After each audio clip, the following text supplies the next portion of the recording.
Boa tarde a todos. Entrar ainda. Estão a entrar ainda alguns participantes, mas sim, já temos um número hum, representativo e podemos ir começando de qualquer das maneiras. O meu nome é António Carias de Sousa, sou presidente da Região Sul. Estou aqui para dar as boas-vindas a este webinar.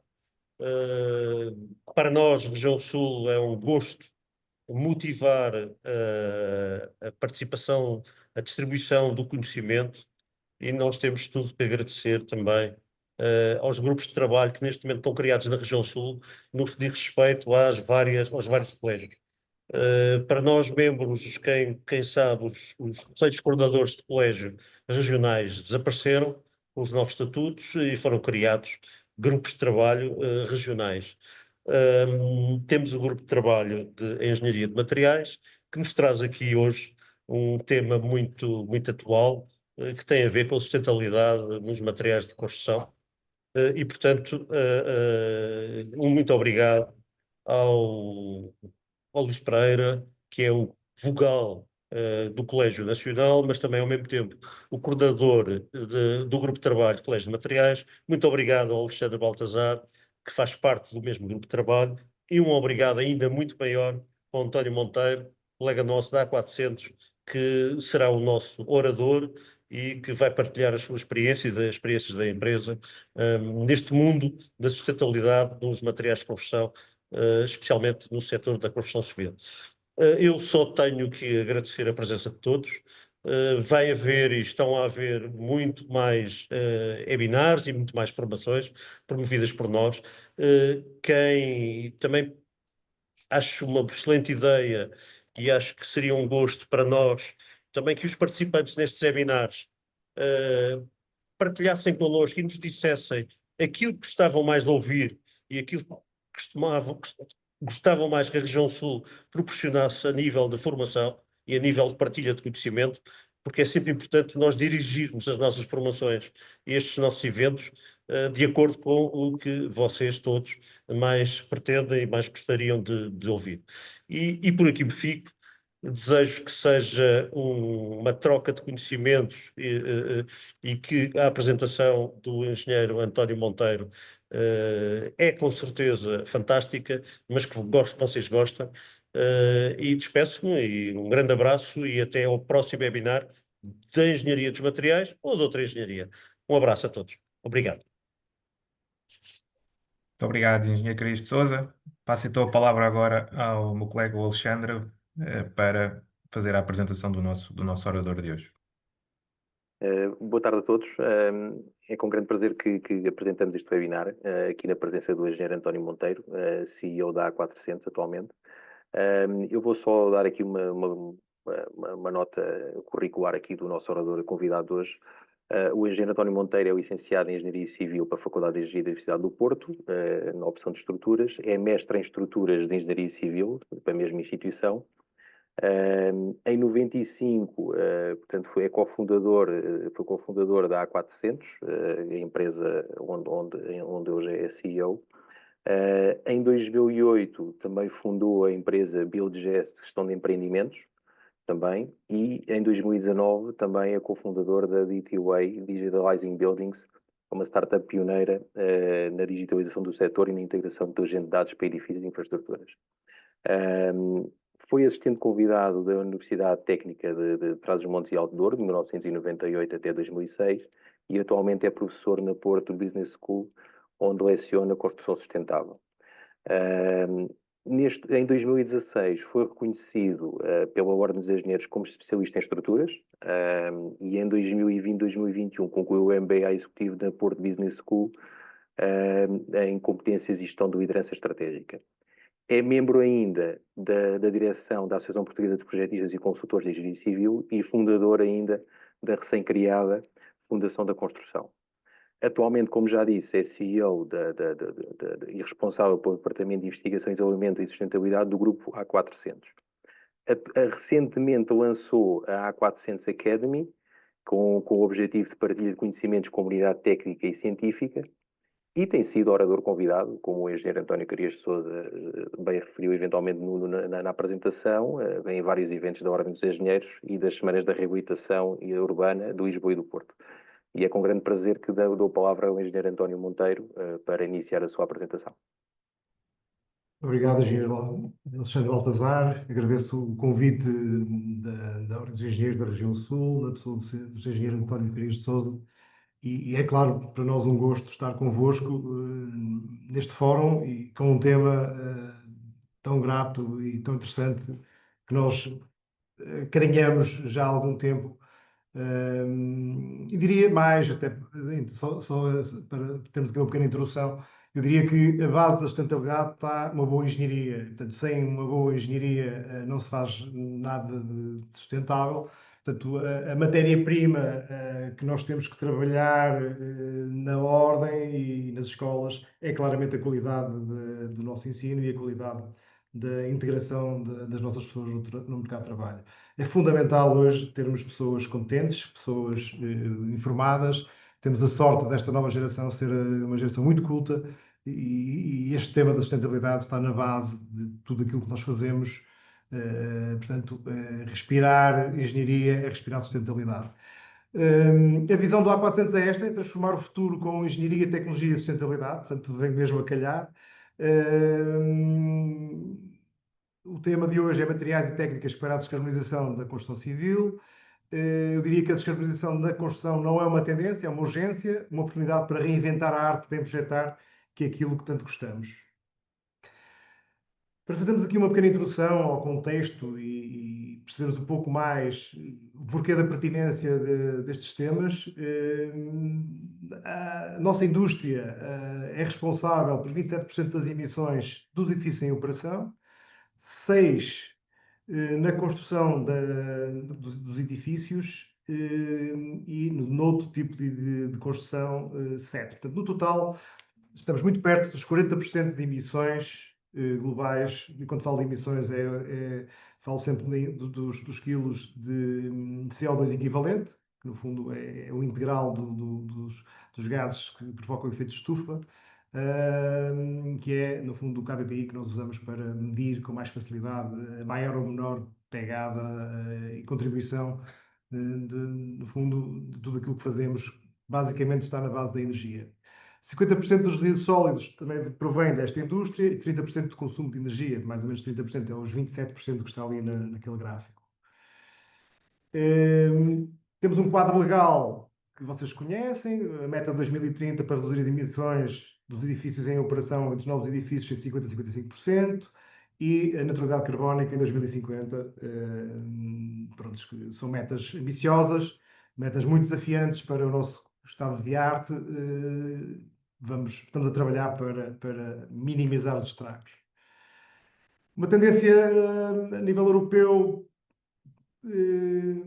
uma tendência de uma legislação um bocadinho mais apertada. Em alguns países da Europa já começa a haver, no fundo, uma regulação das emissões dos edifícios. Por exemplo, estes países que estão aqui assinalados são os países em que já há legislação com um teto máximo de emissões na fase de projeto. Este exemplo que trago aqui é o exemplo da Dinamarca, em que esta legislação está em vigor. E no fundo, esta conta é feita para 50 anos de período de vida dos edifícios e, obviamente, o maior ou menor impacto que é aceito pela legislação no Dinamarca varia em função da tipologia dos edifícios. Tipologias por exemplo, as casas de verão, estamos a falar nos 4 kg por CO2 por ano. E no caso de instituições como escolas e edifícios públicos, vamos um bocadinho acima dos 8.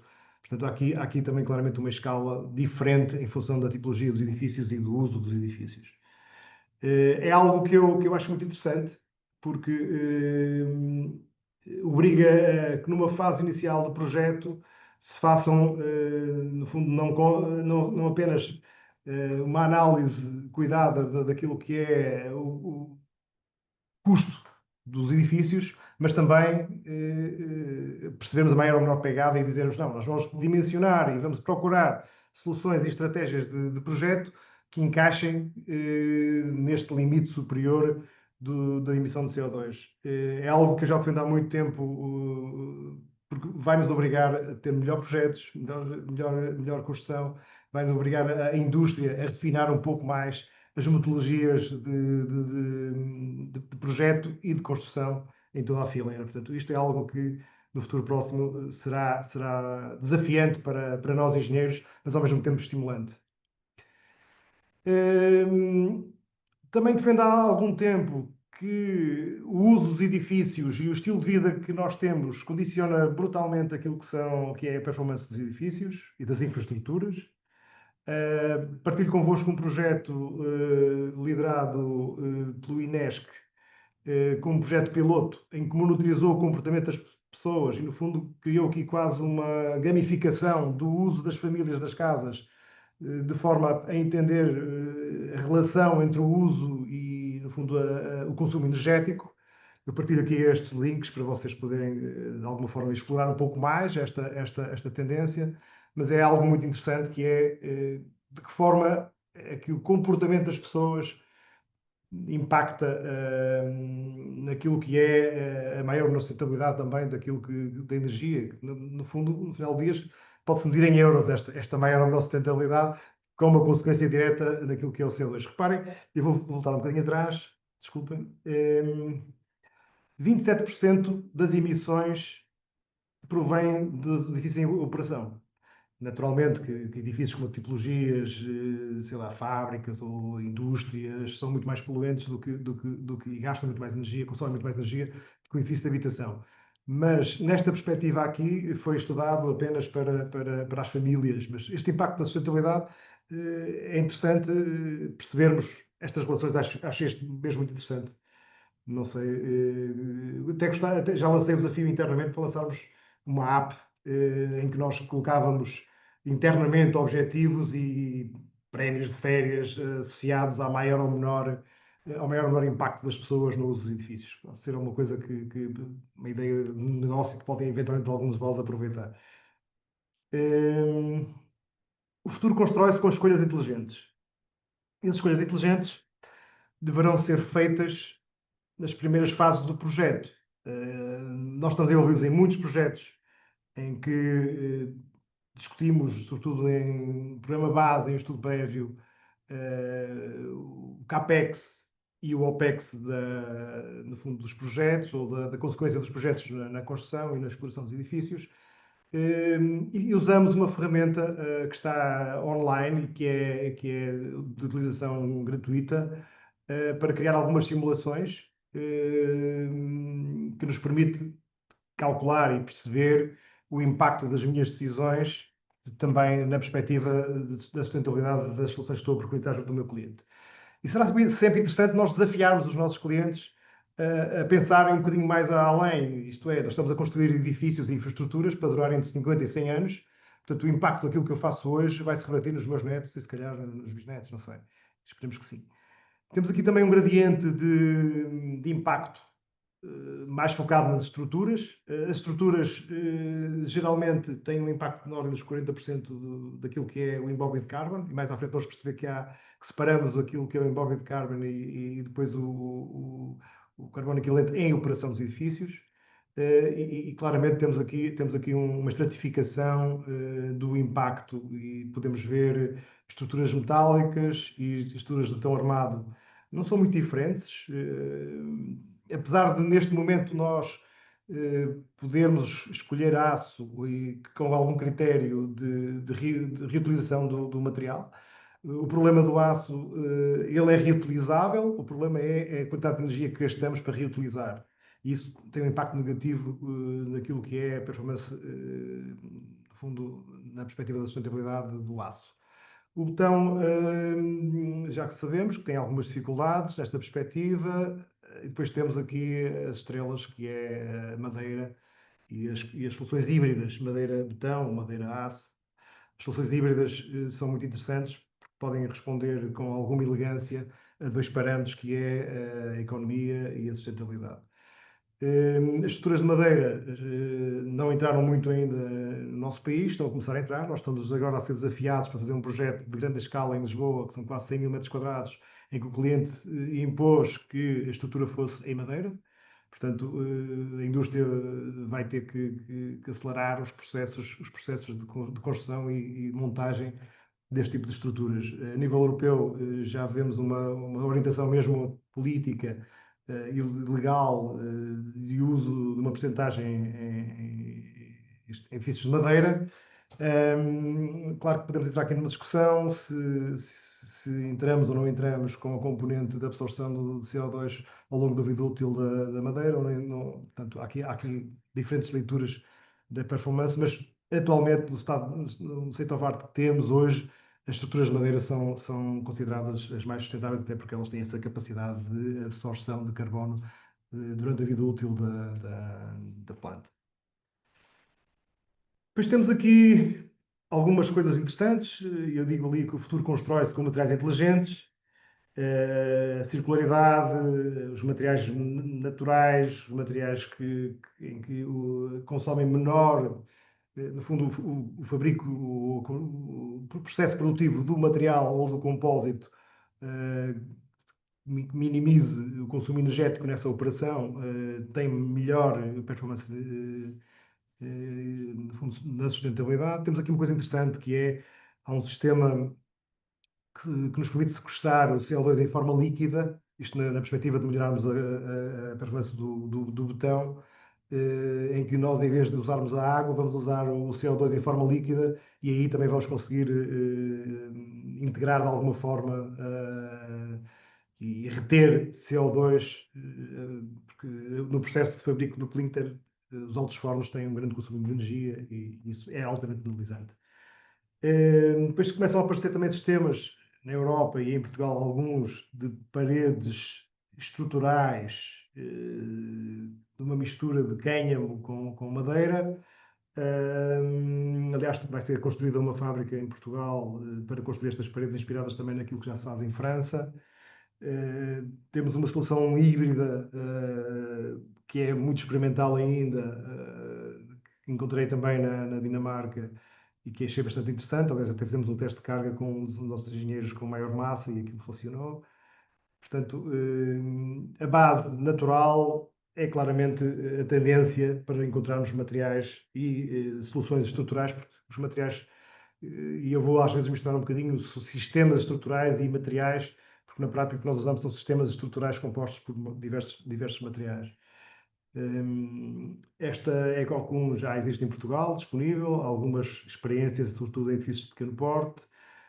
Encontramos também varões, uma empresa de Braga que tem uma patente muito interessante, que é o LRC, que no fundo não são mais do que varões feitos através de perfis pultrudidos, em que são varões que têm um período de vida muito longo, porque não se sujeita à corrosão, e têm um uso também muito interessante, apesar de ter algumas. Tudo que são perfis de base pultrudida tem o problema da deformação. A resistência é 4 vezes, ou 3 vezes, entre 3 e 4 vezes superior ao do aço do A400, por exemplo, ou do A500. E esta empresa de Braga desenvolveu uma patente que, no fundo, esta envolvente do perfil pultrudido é um tecido, e esse tecido permite ter uma aderência semelhante ao comportamento do botão armado.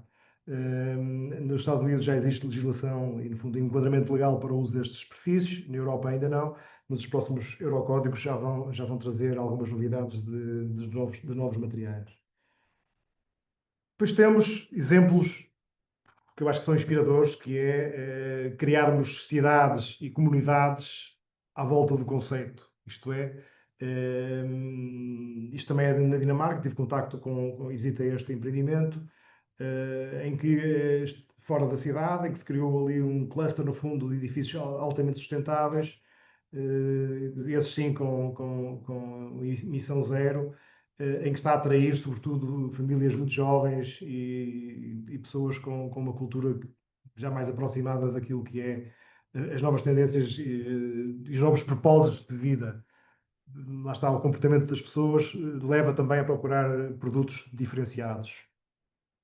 Aqui temos um exemplo interessante em que temos palha como revestimento exterior, o antigo colmo quase que nós usávamos nas antigas construções mais rudimentares.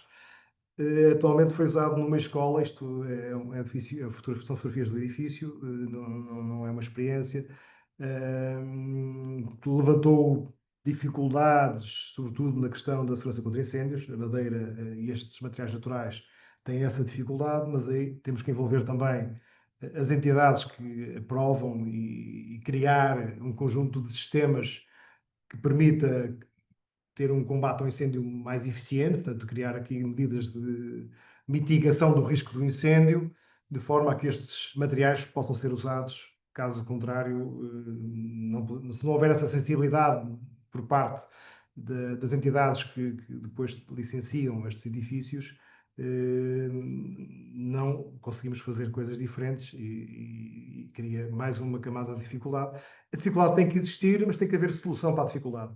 E muitas vezes o que nós sentimos cá no nosso território é que as dificuldades são criadas, mas não se criam oportunidades. E temos que olhar para as dificuldades, e nós engenheiros somos bons nisso, não é? Que é resolver problemas.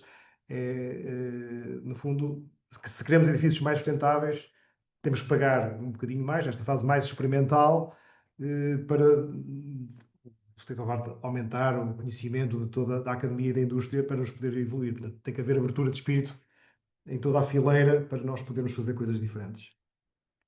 Isto é um exemplo interessante também de uma estrutura de madeira do World of Volvo, que é na Suécia. No fundo, a sede da Volvo e o museu da Volvo está feito todo com uma estrutura de madeira com uma forma muito interessante. Do lado esquerdo temos uma imagem de um shopping que está a ser feito toda em madeira também na Dinamarca. Portanto, há uma tendência muito clara destes países nórdicos para estarem um bocadinho à frente nestas novas tendências. Partilho convosco uma coisa interessante, agora um bocadinho ao lado, que é como é que nós podemos organizar a nossa informação dos edifícios de uma forma bastante apelativa e para comunicar melhor, no fundo, a pegada ecológica dos nossos edifícios. Eu tirei este exemplo de uma associação inglesa, em que eles separam claramente aquilo que é o embodied carbon, que é, no fundo, o carbono equivalente que nós gastamos ou consumimos para construir o edifício, e o upfront embodied carbon, que é, no fundo, aquilo que nós vamos consumir em fase de operação. E depois tem esta classificação, como nos eletrodomésticos, que nos permite facilmente perceber em que nível é que os edifícios estão. Este não é o melhor dos exemplos, na perspectiva da performance do edifício, mas trouxe aqui este exemplo para mostrar também como é que começam a ser apresentados os resultados no fundo, da pegada ecológica daquilo que é a indústria da construção, sobretudo na parte dos edifícios. Como é que se calcula o embodied carbon? Não vamos tratar disto, até porque é uma coisa complexa. Existe software de suporte para calcular estas coisas. O que é importante é nós percebermos que há duas fases bem distintas que temos que fazer na análise, que é o upfront, conforme dizia aqui atrás, e o embodied carbon. Aqui é mais fácil percebermos as fases. No fundo, são subdivididos em fase A, fase B e fase C. E facilmente com este gráfico percebemos como é que é calculado, de que forma é que essas fases impactam mais ou menos na questão da análise do LCA. Há outra análise que se faz, que é o LCC, Life Cycle Cost, que é muito interessante cruzarmos estas duas variáveis. O Life Cycle Assessment, que nos dá a pegada ecológica, e o Life Cycle Cost, que é a análise do custo do material ao sistema no ciclo de vida do material ao sistema.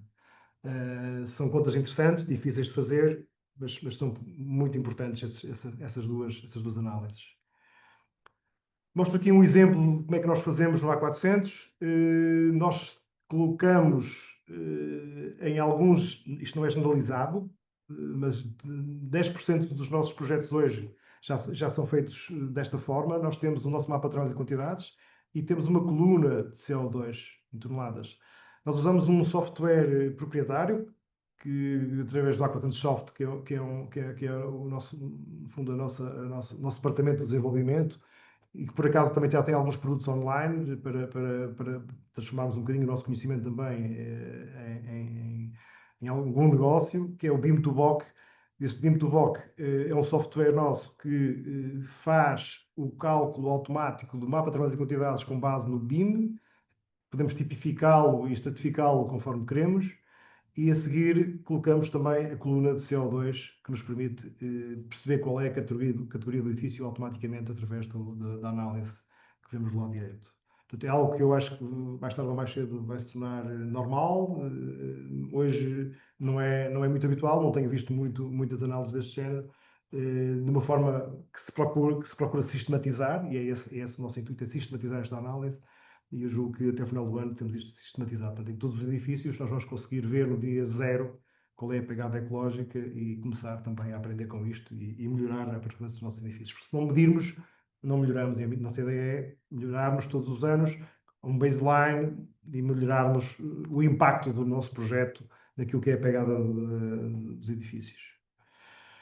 Depois temos aqui algo que nos ajuda também a comunicar melhor e em alguns casos é mesmo obrigatório, sobretudo em edifícios de escritórios e hotelaria, é muito comum hoje eles terem certificações internacionais que permitem comunicar com os futuros clientes a maior ou menor sustentabilidade do edifício.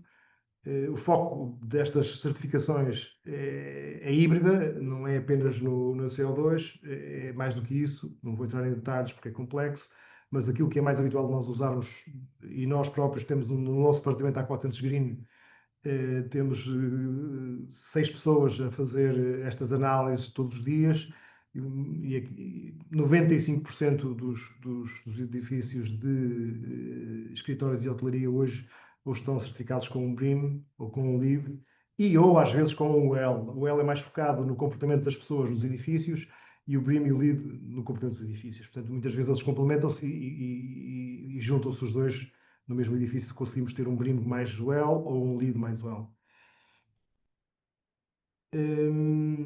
Prontos, para onde é que nós vamos? Como é que a indústria se vai organizar? Isto é uma discussão tremenda. Sustentabilidade e circularidade na construção, temas difíceis. A nossa percepção daquilo que estudamos, daquilo que vemos, é que a industrialização está na base, quer da circularidade, quer da sustentabilidade. Primeiro, sabemos que não há pessoas, há uma dificuldade tremenda hoje em termos de pessoas, portanto, as pessoas é um tema complexo. A digitalização dos processos e a médio prazo, não a longo prazo, a médio prazo a inteligência artificial vai acelerar muito a forma como nós olhamos para a indústria da construção. E o primeiro passo é claramente digitalizar o mais possível e industrializar o mais possível. Temos uma dificuldade nós, em Portugal, que é a escala do nosso mercado, porque a digitalização e a industrialização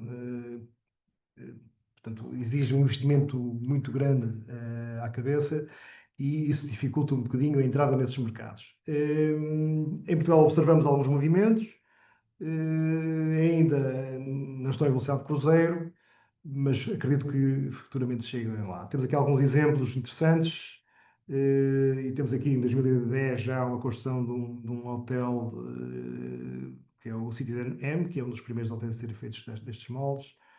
Acho que não ia muito por aqui. Depois temos em Amsterdão também algumas coisas. Do lado direito temos já uma construção mais contemporânea com base em madeira. E do lado esquerdo lá em cima temos um edifício de contentores, que é mesmo um edifício de contentores marítimos adaptado a uma residência de estudantes. No fundo, estes são alvéolos que são construídos em fábrica, depois assemblados em obra. A mesma coisa com o Citizen M, portanto, é uma construção industrializada em 3D que nos permite otimizar todo o processo, desde a parte de fábrica até praticamente não há resíduos em obra com este tipo de obras, não é? Minimizamos muito o impacto.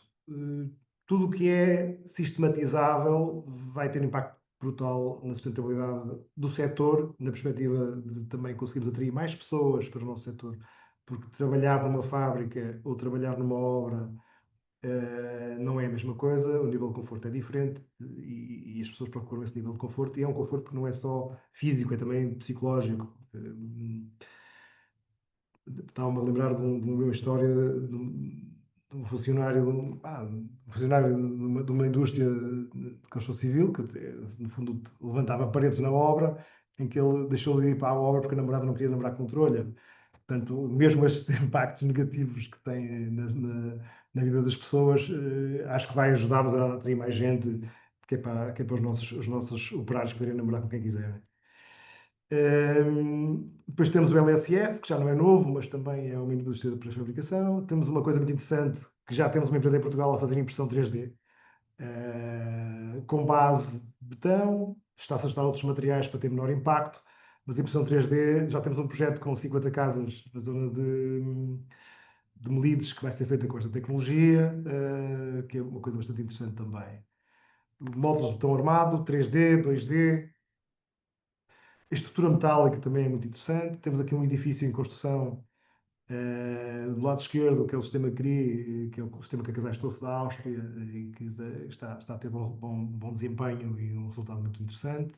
Depois temos aqui um edifício que é betão armado pré-fabricado, uma construção híbrida, que é um projeto feito por nós, em que ele é todo pré-fabricado e construído com processos tradicionais de pré-fabricação, viga, pilar, laje alveolar. E depois as soluções híbridas também é um projeto nosso, do lado direito, no fundo é um hotel que está a ser feito uma estrutura metálica híbrida. Aqui há algumas soluções tipificadas também, a madeira, o betão, o híbrido, os painéis de parede já com as castilhas integradas. Depois temos aqui uma análise, no fundo, já passamos por isto, não vale a pena falar muito sobre isto, mas no fundo a comparar a diferença do impacto das soluções de betão armado, híbrida, metal e betão as estruturas de madeira, não é? Mais alguns exemplos, não ia perder muito tempo com isto, mas há uma coisa que é certa, estas obras são todas obras mais limpas, são obras em que os resíduos são praticamente inexistentes e o número de pessoas que se vê em obra é muito mais reduzido. Portanto, estamos a conseguir atingir esses níveis de performance, além de acelerar o processo de construção, não é? Um edifício destes que tem que ser começado, quando vamos para a obra, já devemos ter uma preparação de 6 meses atrás, de forma a criar estoque de peças, de forma a que quando chega à obra a montagem seja sequencial e não tenha tempos de paragem. Portanto, o planeamento e a decisão para industrializar um edifício tem que ser feito de uma forma integrada para que o impacto seja positivo. Caso contrário, vai ter um impacto negativo porque vamos ter paragens em obra porque não temos estoque de peças para montar. Portanto, tem que haver aqui um planeamento muito cuidado, exige uma experiência grande da equipe de projeto e da equipe de montagem, e é preciso também ter alguma coragem do lado do dono da obra para tomar uma decisão destas em fases embrionárias. Mas o mercado hoje está muito complexo, e ter alguém, termos no fundo um empreiteiro contratado 6 ou 7 meses antes do início da construção, é algo que é muito interessante porque os preços e a escassez de recursos está a trazer muitas dificuldades na contratação. Por falarmos em engenharia e em qualidade da engenharia, o impacto que isso pode ter, maior ou menor impacto que isso pode ter naquilo que é a performance dos edifícios, eu trago-vos aqui alguns exemplos que foram feitos por nós. Otimizações de projeto. Significa o quê? Que o projeto vai a concurso e alguém nos pede, nós, A400, olhem para isto e tentem encontrar soluções diferentes que minimizem o custo da empreitada.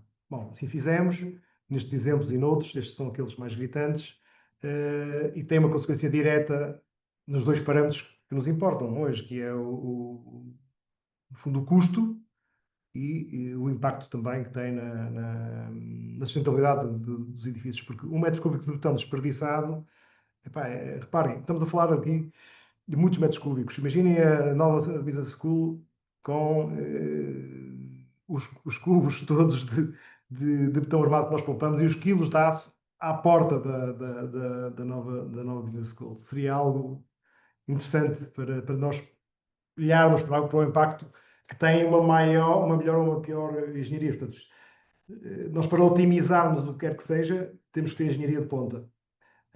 Muitas vezes a engenharia dos edifícios é tida como engenharia menor, qualquer pessoa faz. O que interessa é a arquitetura, não. No final do dia interessa tudo, não é? Porque a conta é, no fundo, o integral de todas as parcelas e de todos os componentes do edifício. Portanto, uma engenharia de qualidade vai-nos também permitir ter um país com mais qualidade e uma gestão de recursos mais cuidada e mais criteriosa.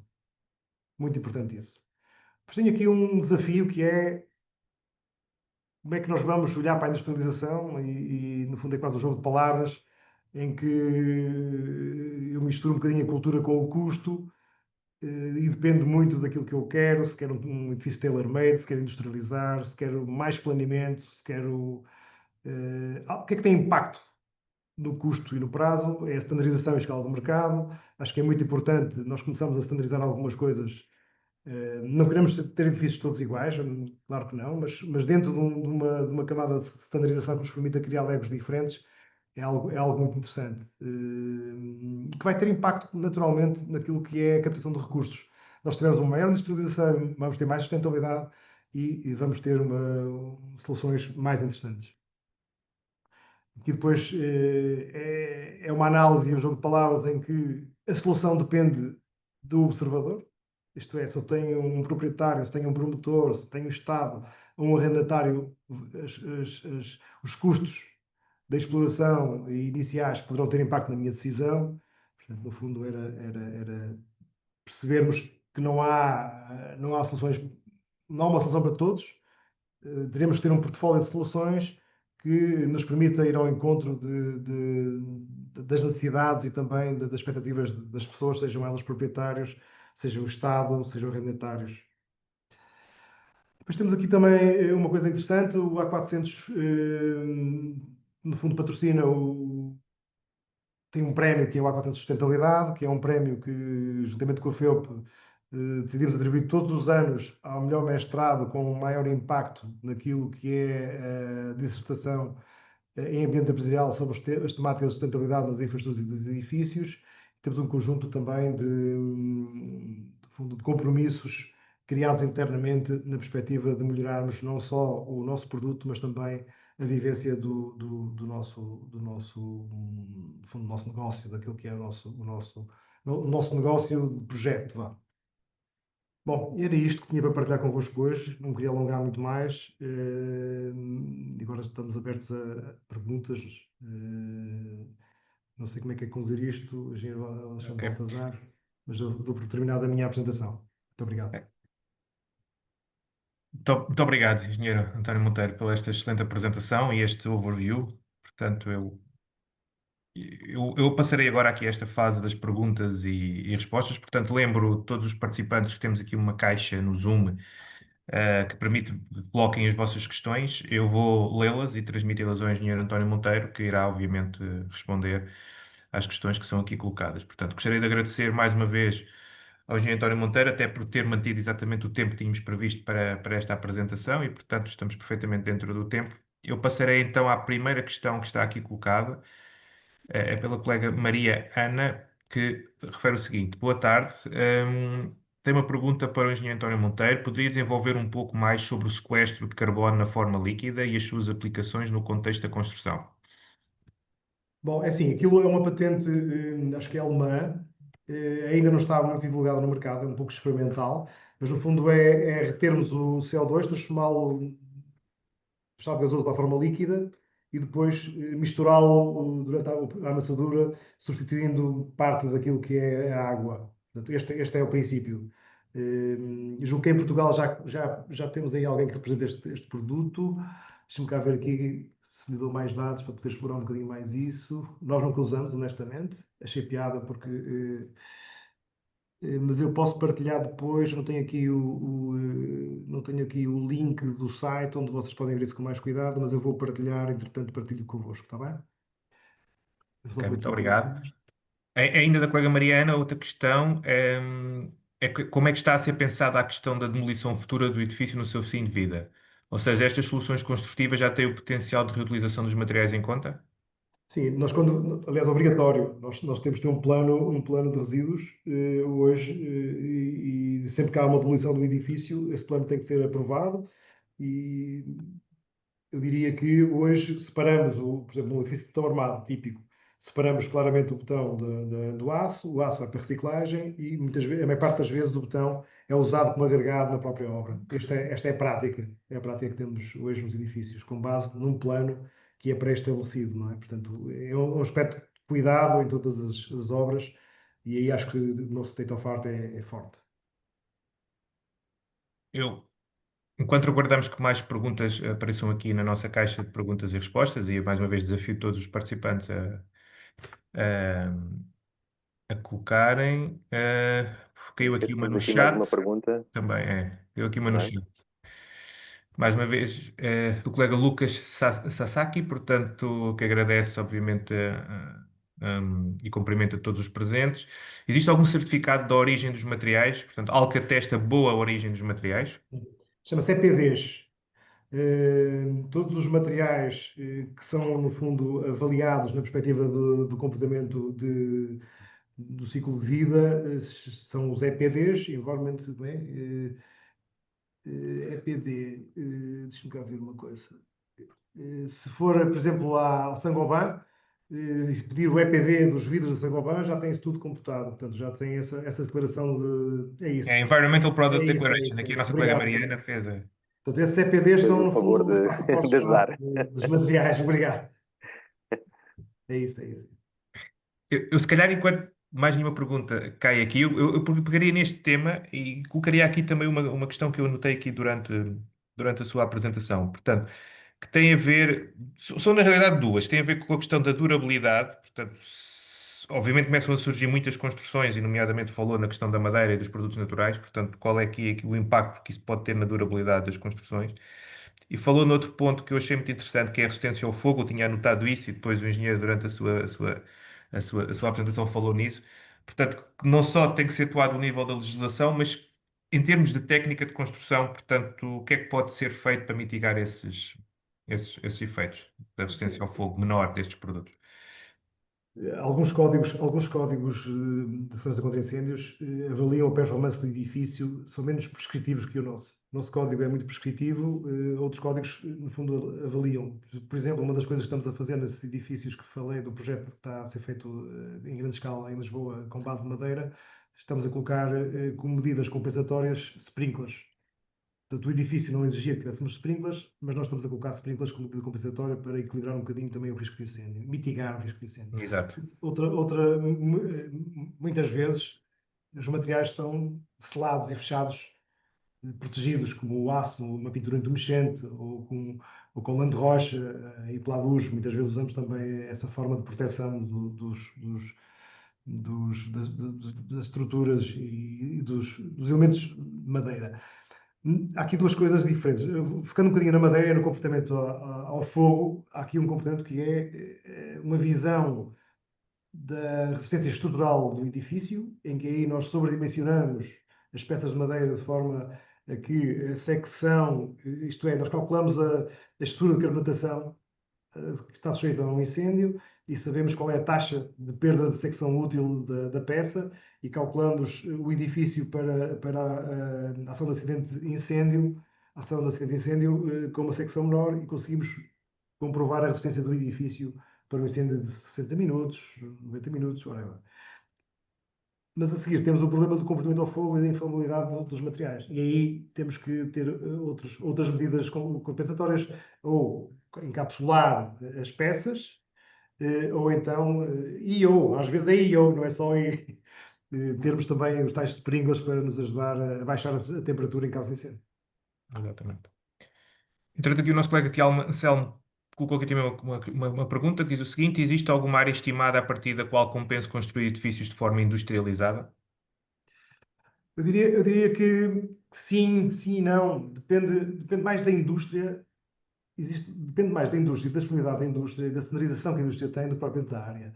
Mas eu diria que edifícios, sei lá, neste momento acima dos 3.000, 4.000 metros quadrados começa a ser interessante. Abaixo disso não é muito interessante. Ok, obrigado. Temos aqui mais uma questão que, entretanto, caiu, do colega Rodolfo Montoya, que agradece a apresentação. Como está sendo avaliado a descarbonização em estruturas tipo pontos e ou grandes estruturas como barragens de betão? Julgo que neste momento não é tema, porque não é massificado, a percentagem é relativamente baixa, e não há, que eu saiba, não há ainda uma legislação orientada para esse tipo de infraestruturas. Entendo que deve ser feito a médio prazo, mas neste momento não temos não temos visibilidade dessa exigência. Portanto, há aqui uma segunda parte da pergunta que se calhar ficou já respondida, mas que era como é que se há alguma visão conceptual da descarbonização para esse tipo de estruturas, se já há alguma visão para Eu ele. não conheço, Ok, honestamente não conheço. muito obrigado. Ah, Se queria mais alguma pergunta, não, eventualmente, não sei se se alguém. não caiu ainda mais nenhuma pergunta, portanto, Não. se alguém tiver ainda mais alguma questão. ah, Portanto, eu colocarei aqui só mais uma pergunta, entretanto, para dar aqui tempo, caso mais alguém queira colocar mais alguma questão. Portanto, falamos e abordou a questão da impressão de 3D. Portanto, está mais ou menos estimado em termos de, digamos assim, redução de CO2, o impacto que tem esse tipo de construção. A resposta é depende. Depende do ligante que vamos usar. Atualmente, o ligante que se usa não é muito interessante na perspectiva da sustentabilidade.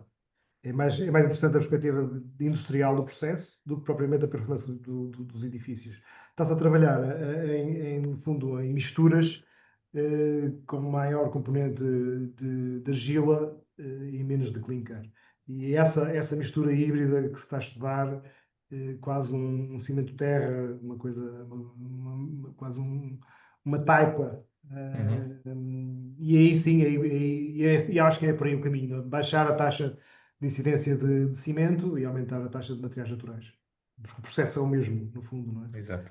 Portanto, a tendência será essa. Hoje ainda não conseguimos e também depende naturalmente do porte do edifício, não é? Porque também há aqui depois outro problema que é sempre que temos inovação e sempre temos sistemas fora da caixa, temos depois um conjunto de dificuldades de enquadramento. Neste caso, no Eurocódigo não existe enquadramento. Então temos que puxar aqui um bocadinho pela engenharia para justificar de outra forma, de uma forma mais a engenheiro, estas soluções, e isso dificulta também tá, novos materiais que permitam ter um comportamento e uma pegada mais interessante. Mas é um tema complexo. Temos aqui mais uma questão que, entretanto, entrou, que diz o seguinte: o nosso colega Lucas Sasaki, novamente, é um pouco difícil falar em fim de vida das edificações num país como Portugal, com exemplares seculares. A manutenção adequada pode ser uma boa prática. Não seria necessário a formulação de manuais de utilização de edificações? Sim, eu acho que seria, sim, é um tema pertinente. É um dos problemas que nós temos. Epá, nós gastamos tanto dinheiro nos nossos edifícios e quando compramos um carro temos um manual de instruções fabuloso. Quando compramos um apartamento não Não temos temos. quase nada. Não E é há mais nada, caro, não há bem mais nada. caro. É um tema muito interessante e eu acho que sim, claramente que sim. Devia haver um manual de manutenção dos edifícios que fosse quase obrigatório no dia zero, quando alguém compra uma infraestrutura, uma casa ou um edifício, o que é que seja, que saiba exatamente quando. Porque essa manutenção vai ter impacto, claro, direto naquilo que é o ciclo de vida do edifício, não é? Repare, nós na perspectiva do betão armado, quando dimensionamos um edifício para 50 ou para 100 anos, a única coisa que fazemos é aumentar o recobrimento, para que a probabilidade de carbonização do fundo dos varões seja menor. Uhum. E a legislação do Eurocódigo é o que diz, não fazemos mais nada, não é? A classe dos botões também tem uma classe mais exigente, mas o recobrimento para impedir o contacto da armadura com o oxigênio, ou minimizar essa probabilidade é que está na base da maior ou menor durabilidade do edifício, na perspectiva do comportamento do botão armado. Claro que depois há os outros materiais todos, não é? Quando nós tomamos uma opção de fazer um edifício com capoto ou com uma parede de betão ou outra coisa qualquer que é mais durável, Mais durável depende, porque estas respostas nunca são fechadas, são sempre abertas. Depende muito da forma como, por exemplo, se nós usarmos os perfis pultrudidos ou os varões pultrudidos num elemento de betão que faça a parede exterior, o risco de corrosão é zero. Se eu usar varões em inox também, se eu usar varões correntes, é maior. Portanto, estes cuidados todos depois vão, no fundo, permitir ter uma maior ou menor durabilidade dos edifícios. Pá, sei lá, as madeiras, temos dificuldade no exterior, porque estão à intempérie, nós não devemos colocar a madeira diretamente com os meios, com a chuva e com a umidade. Devemos protegê-la. Mas depois perdemos o efeito estético. Uhum. A probabilidade é maior. Por exemplo, em pontes, Tens aqui mais uma pergunta? sim, sim. Sim, aqui mais uma pergunta do nosso colega Mohamed, que diz o seguinte: que questões tem para a reabilitação de edifícios antigos, de modo a torná-los mais modernos e sustentáveis, preservando ao mesmo tempo a sua estrutura tradicional e reforçada? Pá, eu uso muito uma solução que é um pouco controversa, mas acho muito interessante, que é, primeiro temos que fazer um bom diagnóstico geralmente estamos a falar de estruturas de madeira, portanto, edifícios antigos, estruturas de madeira, invariavelmente. Temos que fazer portanto, um bom survey uma boa investigação sobre a qualidade e a deterioração dos elementos, percebermos qual é realmente a performance e o grau de maior ou menor conservação que temos pela frente. Nós temos peças de madeira que, se não estiverem em contacto com a água, estão intactas, mas na zona da entrega, onde há ali um ciclo de umidade e secagem, elas vão perdendo a secção útil. Portanto, temos que perceber exatamente o que é que temos, mas na maior parte dos casos, nós o que é que fazemos? Mantemos o pavimento existente, mantemos a estrutura existente e colocamos uma camada de 7 centímetros de betão leve sobre o pavimento existente, ligado com conectores às vigas de madeira, para transformar aquele pavimento num pavimento misto. Esta solução é uma solução ótima porque vai nos permitir ter melhor comportamento ao fogo, à acústica e ao incêndio do nosso edifício. E obviamente que não vou baixar o custo do edifício porque não vou ter demolições, não vou ter necessidade de colocar contenções provisórias na fachada e também vou ter muito menos resíduos no edifício. Nem sempre é possível usar esta técnica, mas é uma das técnicas que eu acho mais inteligentes para usarmos na reabilitação, sobretudo dos pavimentos. Muito obrigado, caro engenheiro António Monteiro. Portanto, nós estamos a aproximar-nos do final, portanto, vamos dar por concluído este webinar. Muitas questões haveriam aqui para colocar claramente e muito mais teríamos aqui para discutir. Este tema é super interessante da substituição de materiais. Só um esclarecimento. Chama-se Carbon Cure, a empresa que faz, no fundo, a exploração do carbono em fase líquida. Ok, muito Carbon obrigado. Cure. Se forem à internet vão encontrar. Ok, Carbon Cure. Eu gostaria, obviamente, de terminar, ou antes de terminar, agradecer a presença de todos. Mais uma vez, reforçar, digamos assim, o meu agradecimento ao engenheiro António Monteiro por ter passado aqui estes momentos connosco, como eu disse há pouco, a abordar este tema super interessante da sustentabilidade na área da construção e os desafios que isso apresenta. Reforçar também o interesse multidisciplinar deste tema. Obviamente, isto foi organizado no âmbito do grupo de trabalho do Colégio de Materiais da Região Sul, mas obviamente abrimos isto ao colégio, nomeadamente o Colégio de Civil e outros colégios. Portanto, que é um tema multidisciplinar e extremamente interessante e também mostra, de certa forma, que os materiais são um bocadinho necessários em muito diferentes áreas de engenharia para resolver os problemas que nós enfrentamos, nomeadamente esta questão da sustentabilidade. Ainda ligado a este tema, fica já o convite para um webinar que vamos ter no dia 27, também ligado à área da sustentabilidade na área da construção e, portanto, novas soluções também de materiais, que será preferido pelo engenheiro Miguel Duarte da MAPEI, portanto, onde iremos ouvir aqui algumas soluções também de materiais de construção inovadoras.